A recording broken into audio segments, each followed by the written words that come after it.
우리를 깨워주시고 우리의 영혼이 주님께로 왔음을 감사합니다. 우리 몸만 오지 않았어요. 우리 영혼이 주님을 찬양합니다. 기뻐합니다. 이 마음 주셨으니 감사합니다. 오늘 이 새벽에도 하나님의 은혜를 간구하며 또한 주의 은혜를 감사하며 주께서 응답하실 것을 기대하며 주님께 귀한 예물을 드렸습니다. 하나님 드린 심령 하나하나를 주님께서 아실 줄로 믿사오니 주님께서 기억하시고 그들의 응답하시고 갚아주시고 축복하여 주시옵소서. 예수님 귀하신 이름으로 간절히 기도합니다. 아멘.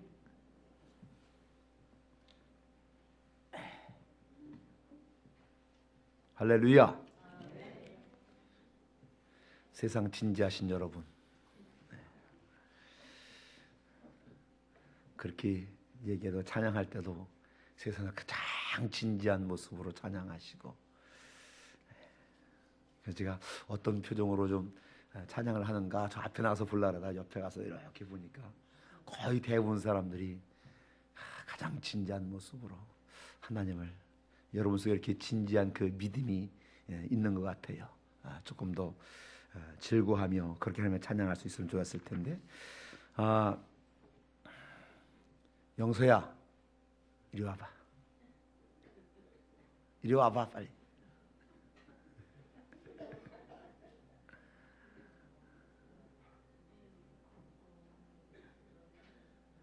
아예 교복까지 입고 왔어요.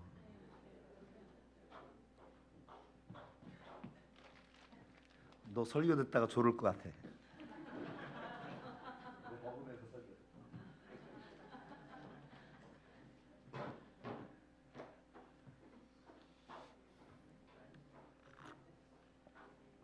이게 보다가 옆에 좋은 사람 있으면 나눠줘라. 예수님께서 갈릴리 가나의 혼인잔치집에 초청을 받고 저희들과 함께 가셨어요. 오늘 저 말씀이 가나 혼인잔치 자리에 예수께서 오셔가지고 마지막에 그 어머니가 하인들에게 하는 말이죠. 얘들아, 예수가 너희들에게 무엇을 하라고 하든지 무슨 말씀을 하든지 그냥 그대로 해. 여러분, 유대의 잔치는 결혼식은 아주 짧게 끝나지만은요, 잔치는 보통 수요일에 시작해서 한 주간 동안 계속 이어집니다. 그리고 그 잔치에는 흥을 돋기 위해는 그런 포도주가 제일 중요한데 그 잔치집에 포도주가 떨어졌어요. 마침 그 집에 혼인집 과방 아시죠? 아세요? 모르세요? 네. 젊은 사람들은 과방이 뭔가, 과부들이 사는 방인가. 네. 그 과방에 예수님 어머니가 계셨던 거예요. 포도주가 떨어진 것을 아셨어요.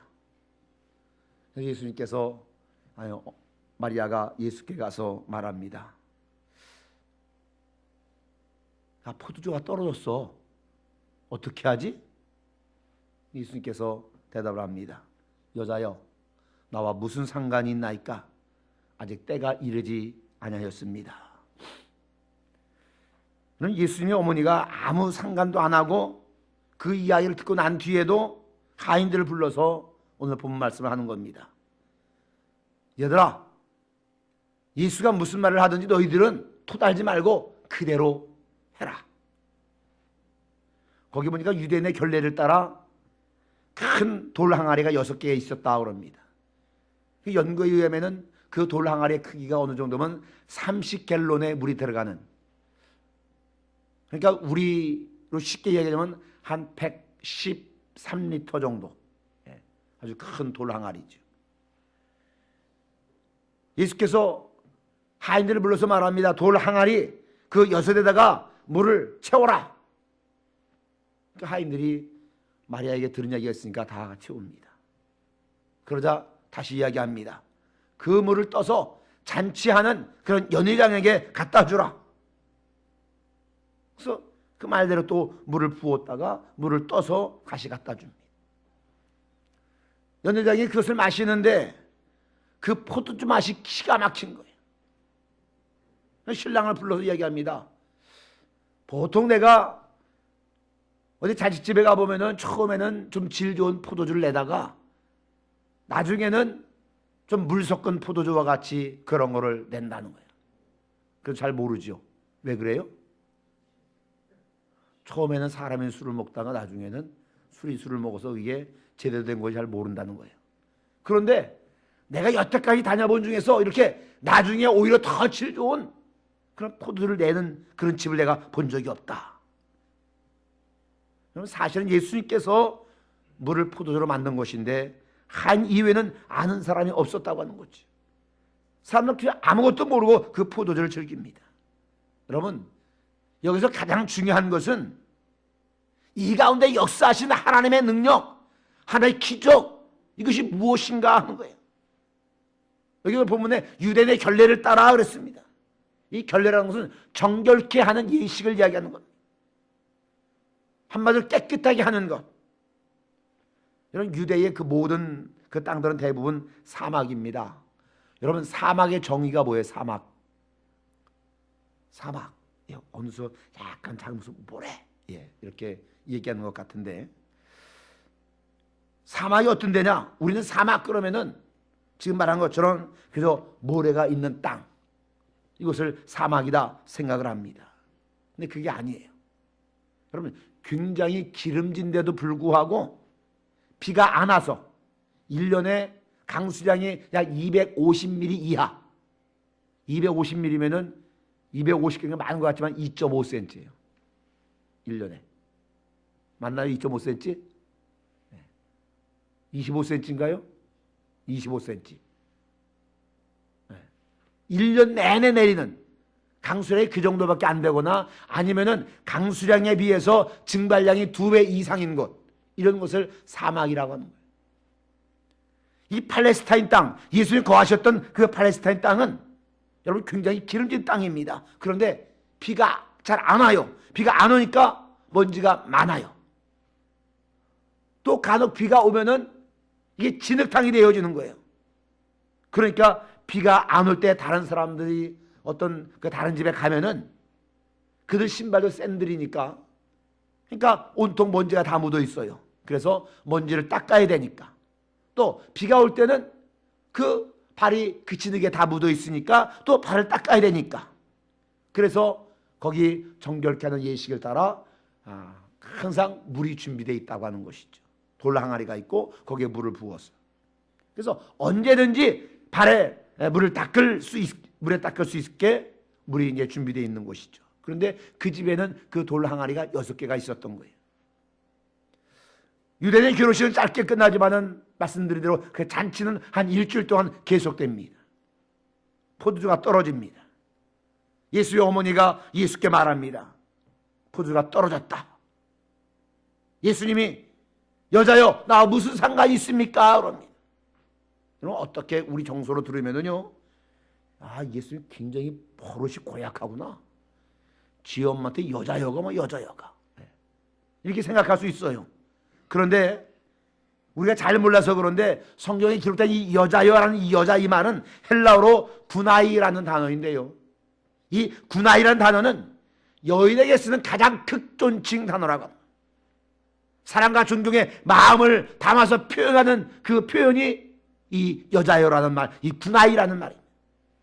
절대로 그냥 퉁명스럽고 뭐 그런 표현이 아니라고 하는 거지. 그런데 여하튼 그 말을 듣고 예수님의 어머니가 하인들을 불러서 이야기하잖아요. 예수님 무슨 말씀을 하시든 그대로 하라. 여러분, 이걸 한번 생각해 보세요. 예수의 말씀과 상관없이 이미 마리아의 마음속에는 어떤 생각이 있었다는 거예요? 오늘 틀림없이 예수께서 기적을 행하신다고 하는 믿음이 이미 그 어머니의 마음속에는 있었다고 하는 거죠. 그러니까 그대로 하라. 뭐라고 말하든지 그대로 하라. 이것을 하인들에게 말할 수가 있었다고 하는 거죠. 여러분, 예수께서 행하신 이 첫 번째 기적인 물이 포도주로 변한 이 기적, 이것이 도대체 어느 때에 그리고 어디에서 일어났는가 하는 겁니다. 이것이 주는 영적인 의미는 무엇인가 하는 거예요.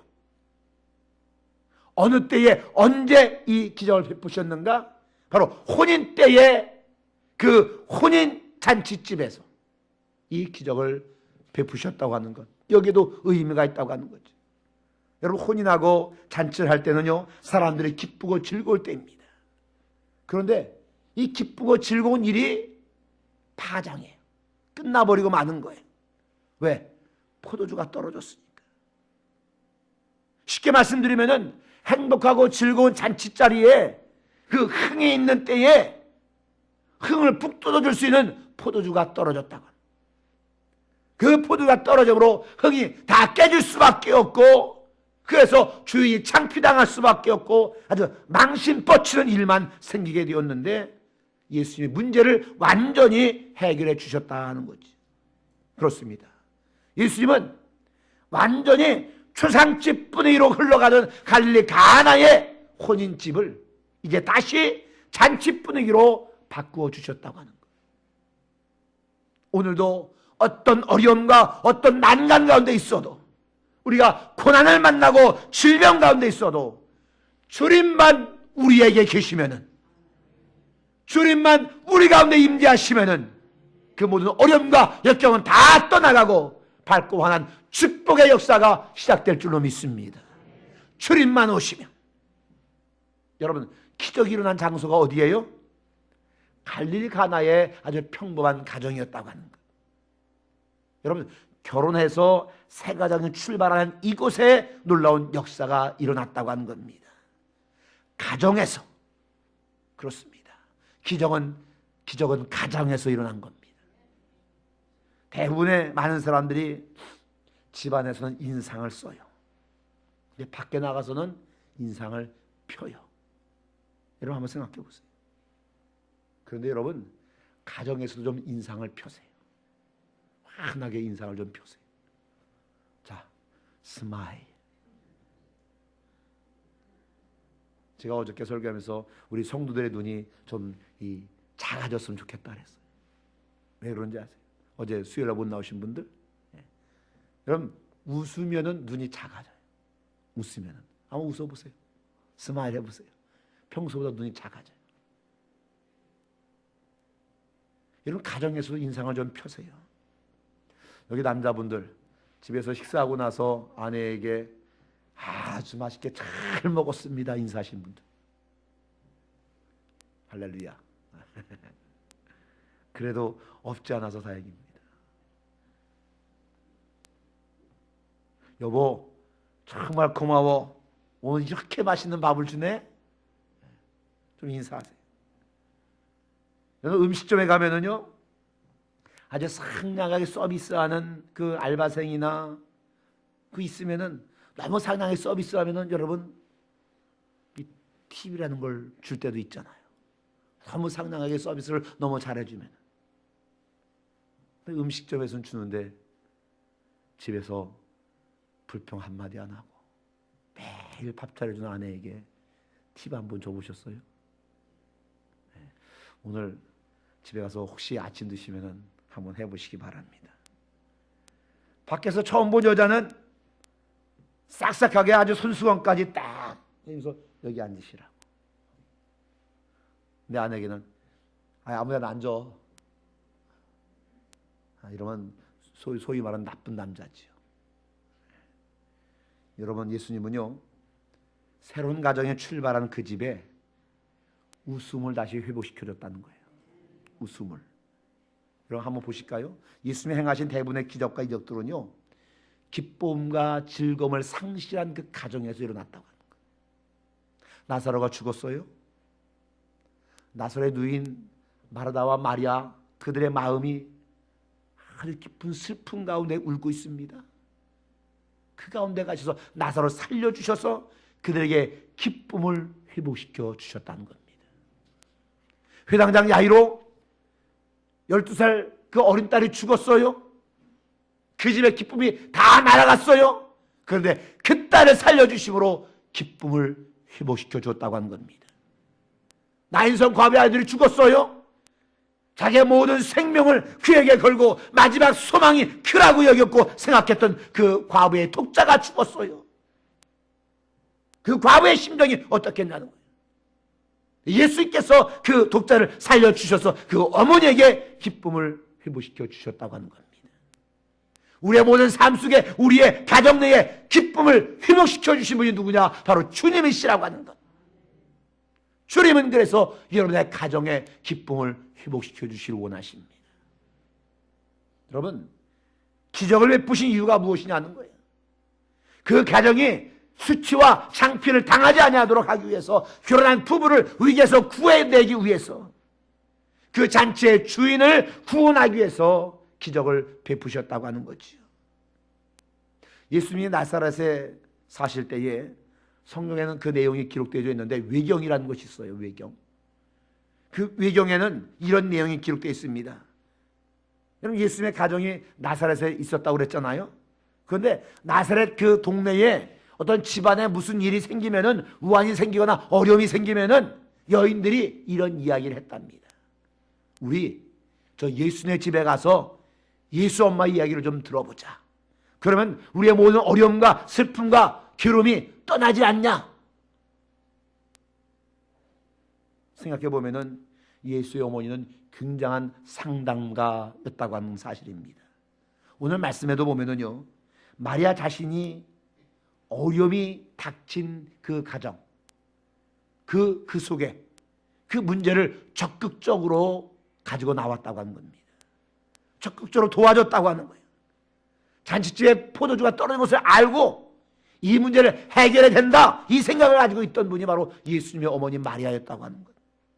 그런데 그 마리아는 그 해결 방법을 어디서 찾느냐? 예수에게서 찾았다고 하는 거예요. 그리고 결정적으로 이 일이 일어날 수 있었던 것은 6개의 돌 항아리에 물을 채우라고 하는 예수의 지시를 그대로 따랐기 때문에. 여러분, 다른 말로 말하면은 온전히 순종한 곳에 하나님의 기적이, 역사가 나타날 줄로 믿습니다. 어디에요? 온전히 순종하는 곳에.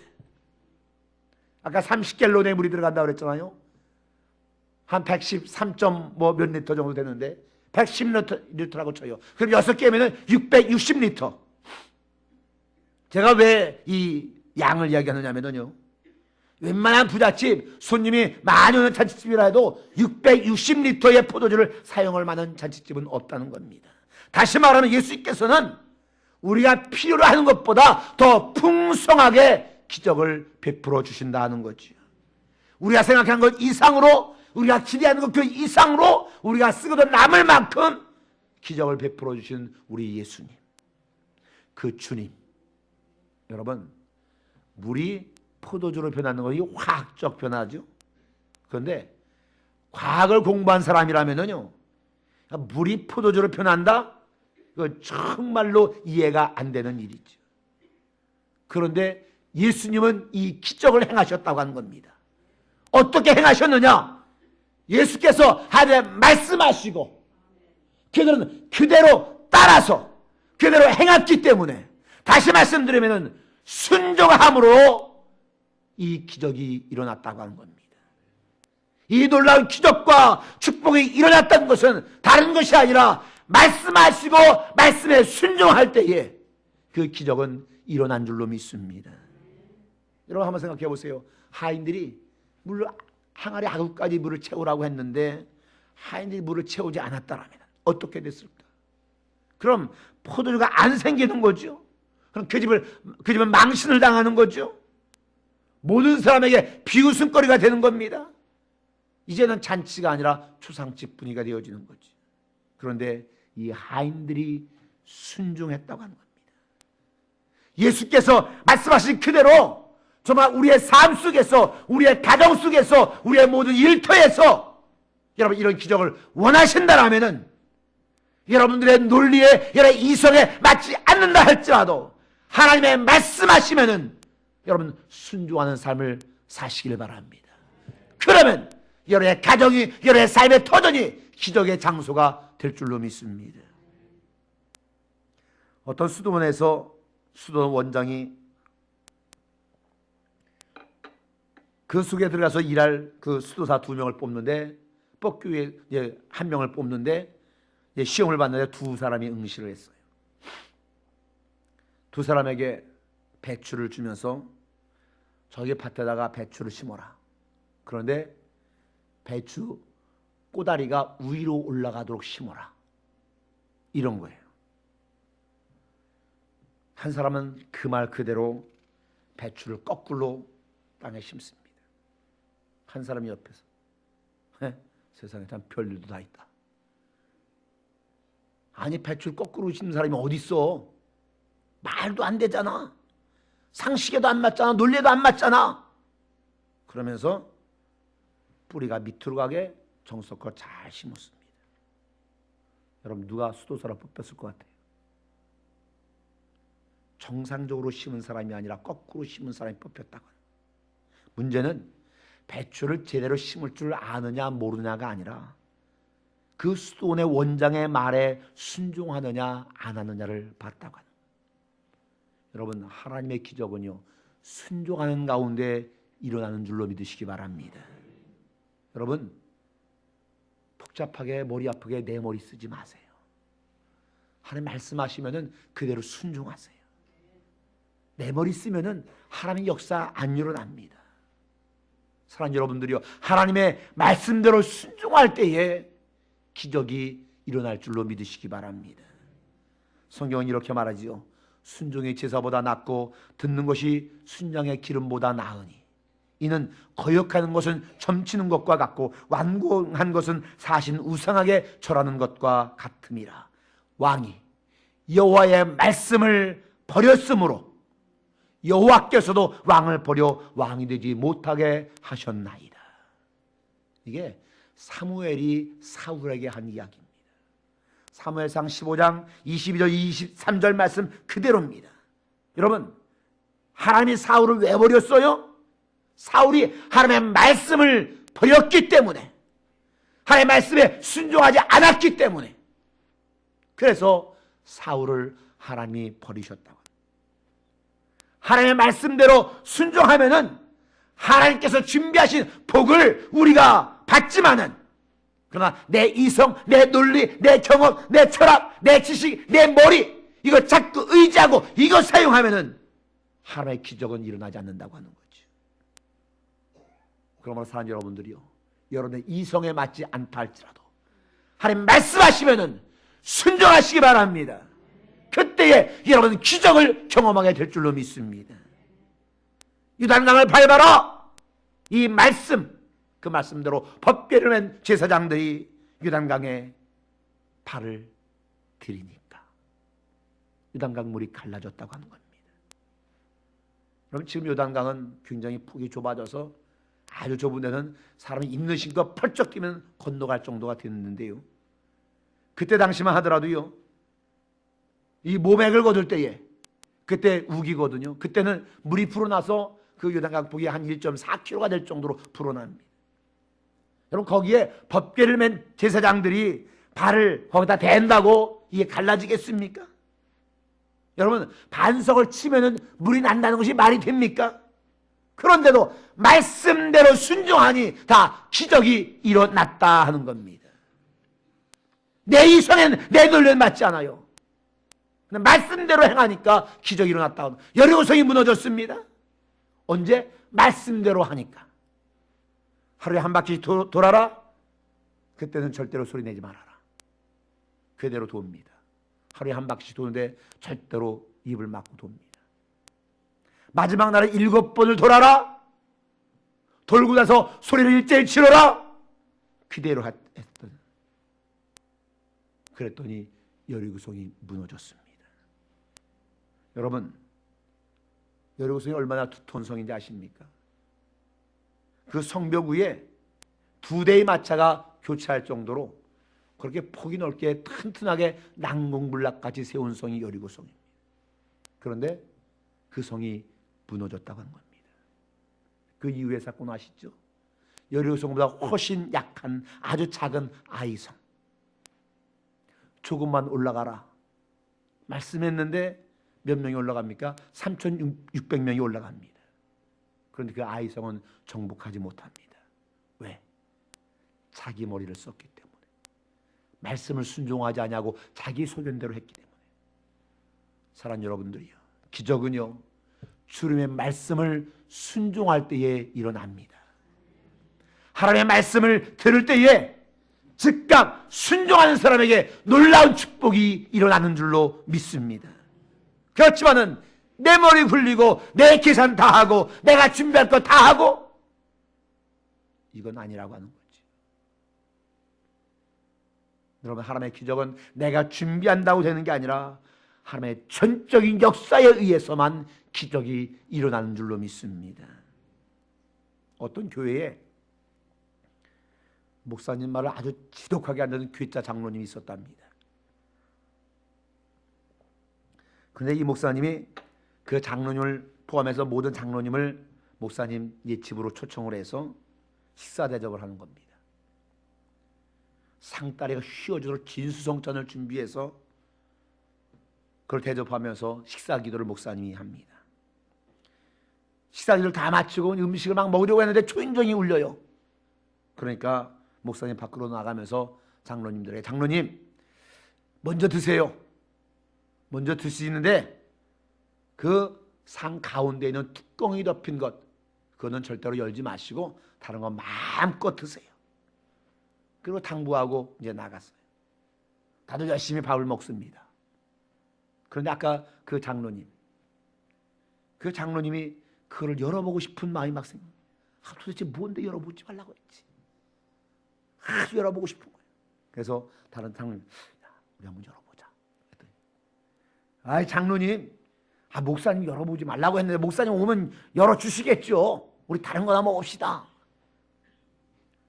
그런데 이 장로님은 열어보고 싶어서 막 안달이 나고, 그 안달난 모습을 또 다른 장로를 보니까 그냥 덩달아서 음식을 제대로 못 먹는 겁니다.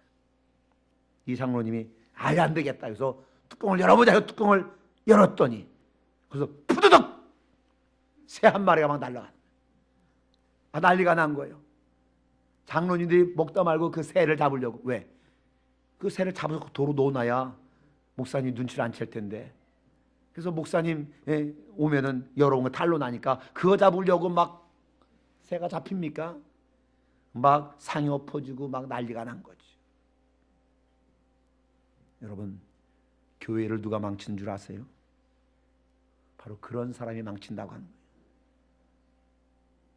여러분, 온전히 순종한 까닭에 물이 포도주로 변한 기적이 일어난 줄로 믿습니다.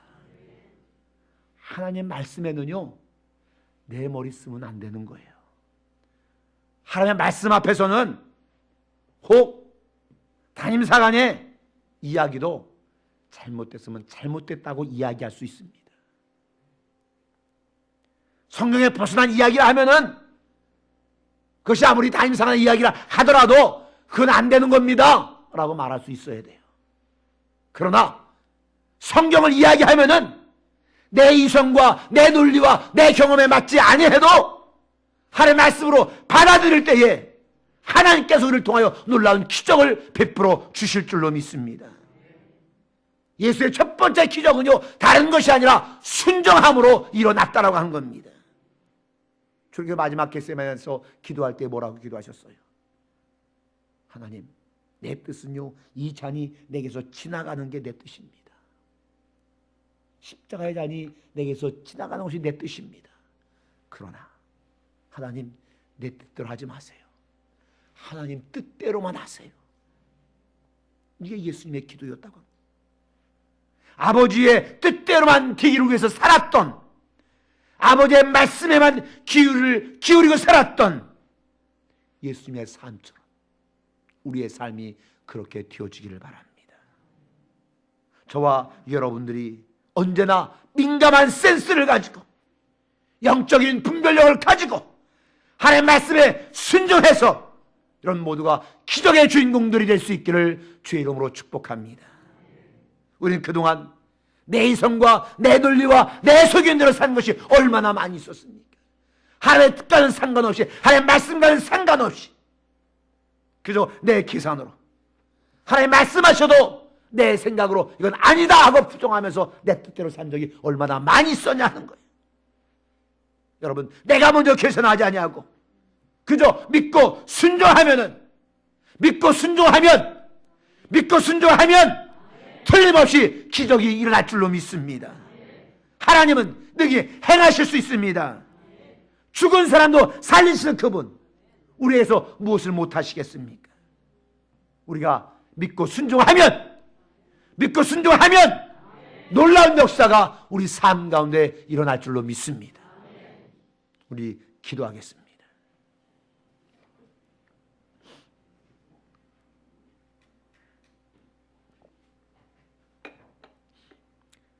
이 시간 혹시 지난날 주님의 말씀대로 살지 못했던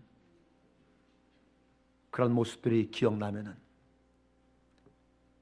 그걸 주님 앞에 자백하시기 바랍니다. 하나님, 그때 하나님의 말씀대로 살지 못했습니다. 하나님 용서해 주세요. 이렇게 기도하시기 바랍니다. 생각이 안 나십니까? 성령님, 혹시 제가 주의 말씀을 살지 못한 거 있다면 생각나게 해주세요. 이 시간 그것을 자백하고 순종하며 살아가는 삶을 살아가도록 주의 영이 저의 삶을 주장해 주세요. 이렇게 기도하시기 바랍니다. 하나님, 우리를 통해서 놀라운 기적과 이적을 베풀어 주실 겁니다. 특별히 우리 사랑하는 젊은이들이요, 아버지 어머니의 말씀이 하나님의 말씀에 위배된 것이 아니라면 그 말씀에 순종해야만 됩니다. 하나님의 말씀이 학교에서 배운 과학과 논리에 맞지 않는 것 같아도 하나님의 말씀이면은 순종해야 되는 겁니다. 그 사람이 진정한 그리스도인입니다. 하나님은 무슨 학교 성적 우수한 사람만 쓰는 건 아닙니다. 하나님 앞에 순종하는 사람 하나님이 쓰시고 그를 통해서 기적을 베푸십니다. 갈릴리 가나의 혼인잔치에 일어난 기적, 학자들에 의해서 일어나지 않았습니다. 높은 지위에 있는 사람에 의해서 일어난 것이 아닙니다. 주님의 말씀에 그대로 순종한 하인들에 의해서 기적은 일어났습니다. 여러분, 기도하시되 주님이 말씀하시면 난 그대로 행하겠습니다. 이 시간 여러분의 각오와 결심을 주님 앞에 올려드리며 기도하시길 바랍니다. 우리가 주여 삼창하고 기도하겠습니다.